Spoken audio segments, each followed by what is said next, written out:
Profit ratio की बात करते हैं। सबसे पहले ग्रॉस प्रॉफिट रेशो हम क्या कंपेयर कर रहे हैं? हम अपने ग्रॉस प्रॉफिट को किससे कंपेयर कर रहे हैं? Net sales. कि हम अपने नेट सेल्स के मुकाबले कितना ग्रॉस प्रॉफिट कमा रहे हैं। अगर मैं हिंदी भाषा में बोलूं तो ग्रॉस प्रॉफिट होता है मोटा मोटा प्रॉफिट। मोटा मोटा प्रॉफिट यानी कि अभी मैंने उसको बारीक पीसा नहीं है। एक होता है ना मोटा मोटा आटा और एकदम बिल्कुल बारीक एकदम क्रश कर दिया उसको। अभी उसमें से मैंने सारे खर्चे माइनस नहीं करे, मैंने उसको बिल्कुल प्योरीफाई नहीं करा। फर्स्ट स्टेज ऑफ प्योरिफिकेशन से जो मैं प्रॉफिट निकालता हूं that is gross profit. Second stage पे जब मैं उसको दोबारा प्योरीफाई करता हूं दैट इज नेट प्रॉफिट। तो ग्रॉस प्रॉफिट मेरा कैसे निकला? Net sales minus cost of goods sold सिर्फ। और कॉस्ट ऑफ गुड्स सोल्ड में केवल कौन से खर्चे होते हैं? Direct expenses. Indirect expenses cost of goods sold में नहीं होते। Am I right? Net sales minus COGS will give me gross profit. और ग्रॉस प्रॉफिट और सेल्स को कंपेयर करता हूं, this gives me gross profit ratio, higher is better. अगर gross profit ratio 10% है किसी की, अगले साल 12% हो जाती है, is it good? It's good. Company is doing better. पिछले साल 10% थी, इस साल 12% हो गई है। फिर हमने बात करी नेट प्रॉफिट रेशो की। Net profit ratio is the profit, net profit और नेट सेल्स का कंपैरिजन कि हमारी सेल्स, हमारा जो नेट प्रॉफिट है वो सेल्स का कितना परसेंट है। नेट प्रॉफिट कैसे होता है? सेकंड स्टेज का प्योरिफिकेशन, जिसमें अब मैंने आटा जो है, गेहूं बिल्कुल बारीक पीस दिया है, एकदम बारीक हो गया, मैंने सारे खर्चे माइनस कर दिए। मैंने नेट सेल्स में से सीओजीएस तो माइनस किया ही था, वो क्या निकाला था मैंने? सीओजीएस माइनस करके क्या निकाला था? जीपी। जीपी में से मैंने बाकी के भी खर्चे माइनस करे। कौन से? Operating and non operating indirect expenses. सारे इनडायरेक्ट एक्सपेंसेस भले ही वो ऑपरेशनल हैं या नॉन ऑपरेटिंग है। ऑपरेटिंग और नॉन ऑपरेटिंग समझते हैं ना बेटा? जो खर्चे हमारे इंसिडेंटल हैं ऑपरेशन से, जो हमारे ऑपरेशंस की वजह से खर्चे हो रहे हैं, दोज आर ऑपरेटिंग। और जो खर्चे हमारे ऑपरेशंस की वजह से नहीं हो रहे हैं, दोज आर नॉन ऑपरेटिंग। अगर मैं, हमारा काम है किसी चीज का और उसमें ट्रांसपोर्टेशन के लिए कोई व्हीकल यूज कर रहा हूं, उस व्हीकल से माल ला रहा हूं, ले जा रहा हूं, that is a operating expense. लेकिन उस व्हीकल को बेचने से अगर लॉस होता है तो that is non operating. Just an example कि हमारा वो नॉन ऑपरेटिंग खर्चा है, क्योंकि हमारा मेन काम व्हीकल बेचना खरीदना नहीं है। व्हीकल तो just was a mean, just was to use for the transportation.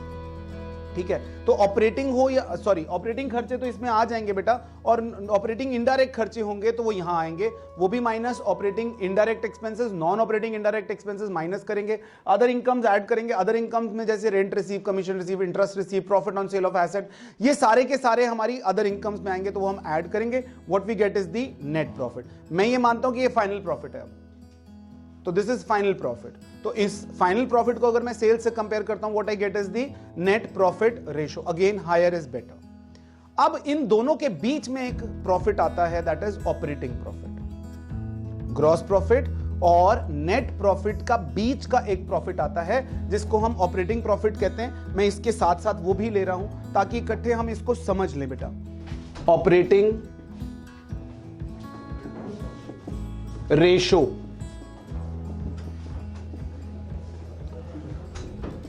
Operating profit ratio, operating ratio, operating profit ratio. Operating ratio का फॉर्मूला होता है operating cost upon net sales into 100। बेटा ऑपरेटिंग कॉस्ट क्या होती है?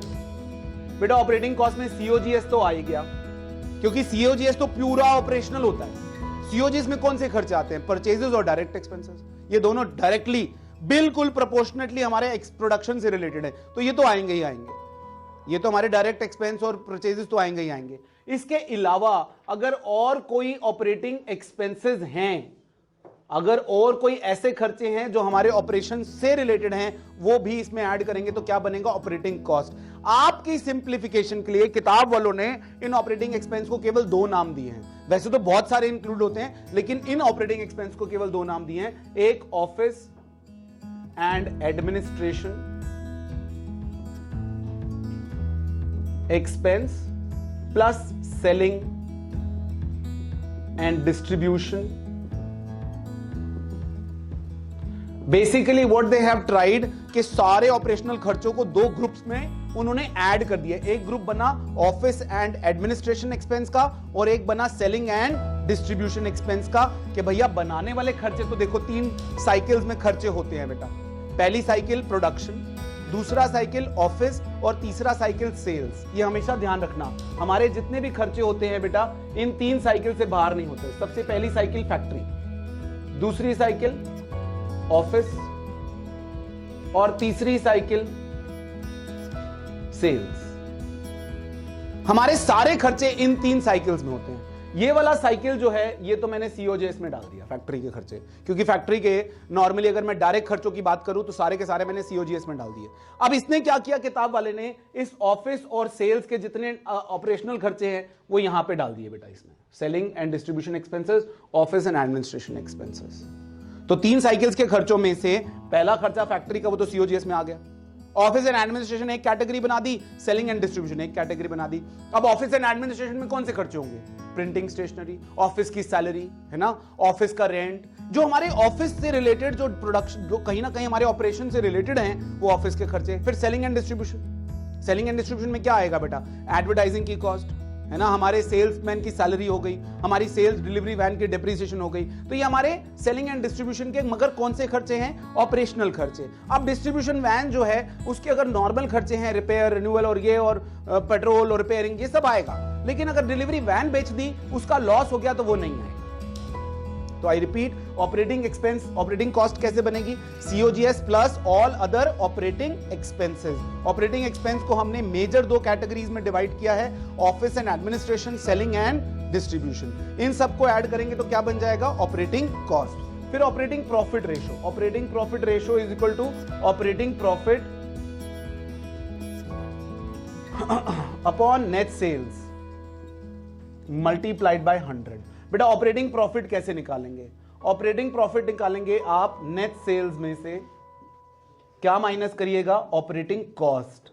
Operating cost ये जो मैंने अभी ऊपर निकालनी सिखाई, अगर मैं नेट सेल्स में से ऑपरेटिंग कॉस्ट माइनस कर दूं तो मेरे पास क्या आ जाएगा, ऑपरेटिंग प्रॉफिट। अगर मैं नेट सेल्स इस ऑपरेटिंग कॉस्ट को थोड़ा सा खोलूं तो ये क्या हो जाएगा, net sales minus COGS plus operating expenses.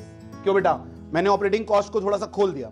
अब मैं इसको क्या करता हूं, मैंने नेट सेल्स और सीओजीएस एक तरफ ले लिया है ना, नेट सेल्स और सीओजीएस एक तरफ ले लिया तो क्या हो गया, जीपी।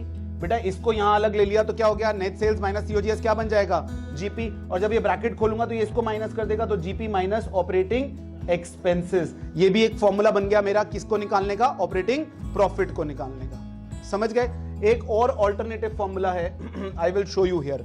मैंने अभी आपसे एक बात कही थी कि हमारा जो ऑपरेटिंग प्रॉफिट है वो किन दोनों के बीच में आता है, एक जीपी और एक एनपी के बीच में। यहां ध्यान देना, सबसे पहले जीपी और फिर एनपी। मैंने अभी जीपी में से क्या माइनस किया, देखना बच्चे, जीपी में से मैंने क्या माइनस किया, ऑपरेटिंग एक्सपेंसेस। अगर जीपी में से मैं ऑपरेटिंग एक्सपेंस माइनस कर दूं तो ऑपरेटिंग प्रॉफिट आता है। ठीक है बेटा, हाँ या नहीं। अब अगर आपको मैंने अभी इससे थोड़ी देर पहले नेट प्रॉफिट रेशो का फॉर्मूला लिखवाया, जस्ट 2 मिनट पहले लिखवाया आपको, वहां पर अगर आप देखें तो नेट प्रॉफिट निकालने का क्या तरीका था कि sales minus COGS minus operating and non operating indirect expenses करे थे मैंने माइनस। हाँ बेटा, तो मैंने सेल्स माइनस सीओजीएस, बेटा यहां ध्यान दो, अगर सेल्स माइनस सीओजीएस की बात करूं तो यहां तक तो मैं पहुंच गया हूं। सेल्स में से अगर मैं सीओजीएस माइनस करता हूं तो I have got GP. GP में से मैंने ऑपरेटिंग एक्सपेंस माइनस करे तो ऑपरेटिंग प्रॉफिट। इसमें से क्या माइनस करूं, non operating indirect expenses plus क्या करूं, नॉन ऑपरेटिंग इनडायरेक्ट इनकम्स। अगर मैं ये ऐड कर दूं तो what I will get is net profit. Am I right. क्यों बेटा, मैंने ऑपरेटिंग खर्चे थे वो सारे ऊपर माइनस कर दिए तो मैं ऑपरेटिंग प्रॉफिट पे पहुंच गया। अब उसके बाद जो नॉन ऑपरेटिंग खर्चे थे, जो खर्चे तो हुए मगर मेरे ऑपरेशन से रिलेटेड नहीं है, अगर मैं वो भी माइनस कर दूं तो मैं नेट प्रॉफिट पे पहुंच जाता हूं। M I right.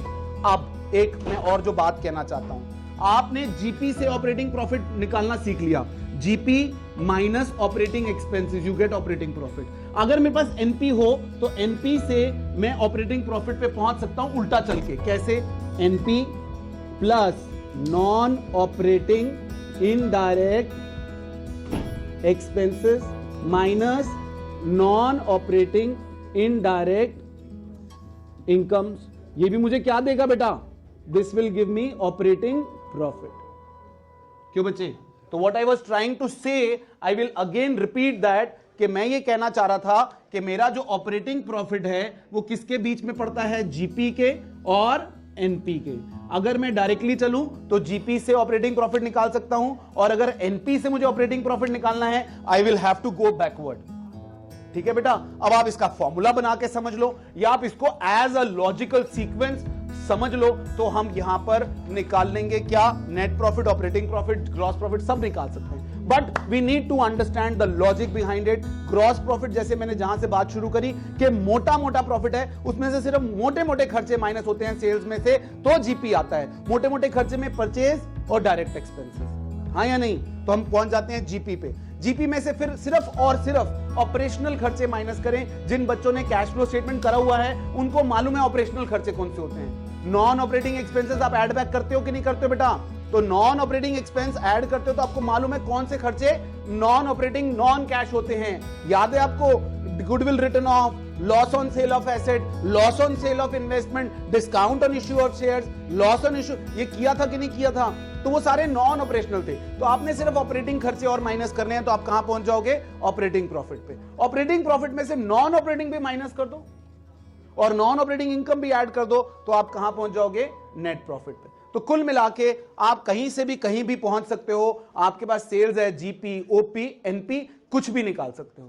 और अगर आपके पास एनपी है तो भी ओपी, जीपी, आप कुछ भी निकाल सकते हो। But you need to understand this sequence clearly, और ये सीक्वेंस एज इट इज रहेगी, इस सीक्वेंस में चेंजेस नहीं है। एक नोट और अपने पास लिख लो बेटा, कि operating ratio plus operating profit ratio will always be equal to 100%, क्योंकि जो न्यूमरेटर ऑपरेटिंग कॉस्ट है बेटा, उसी ऑपरेटिंग कॉस्ट को अगर मैं नेट सेल्स में से माइनस करता हूं तो what I get is the operating profit. अगर मैं आपको कहूं तो गलत नहीं होगा कि नेट सेल्स के दो पार्ट, एक ऑपरेटिंग कॉस्ट और एक ऑपरेटिंग प्रॉफिट, क्योंकि अगर मैं नेट सेल्स में से ऑपरेटिंग कॉस्ट माइनस करता हूं, what I get is operating profit. तो इन दोनों को मिलाकर अल्टीमेटली नेट सेल्स बनने वाली है। तो इन दोनों को मिलाकर 100% बनने वाला है, क्योंकि इसके भी नीचे नेट सेल्स है और इसके भी नीचे नेट सेल्स, दोनों का डिनोमिनेटर तो नेट सेल्स ही है। मान लो बेटा ऑपरेटिंग कॉस्ट है 40 रुपए, 100 रुपए की नेट सेल्स है, ठीक है? 100 रुपए की क्या है, नेट सेल्स, और 40 रुपए की क्या है बेटा, ऑपरेटिंग कॉस्ट। तो ये कितने का बचेगा? आप देखो 40/100, और ये क्या 60/100, ये कितना आ जाएगा 40%, और ये कितना आ जाएगा, तो अल्टीमेटली 40% और 60% मिलकर कितने बन जाएंगे, 100%। तो ऑपरेटिंग रेशो और ऑपरेटिंग प्रॉफिट रेशो हमेशा मिलकर 100% होंगे। तो यानी अगर आपसे सवाल में पूछ लिया गया कि ऑपरेटिंग रेशो अगर 38% है तो बताओ ऑपरेटिंग प्रॉफिट रेशो क्या होगी, व्हाट विल इट बी? अगर ऑपरेटिंग रेशो 38% है तो ऑपरेटिंग प्रॉफिट रेशो कितनी होगी, 62%। बहुत सिंपल है, इसके लिए कुछ कैलकुलेशन करने की जरूरत नहीं है, और वो आपसे कैलकुलेशन मांगेंगे भी नहीं। Have you understood? मैंने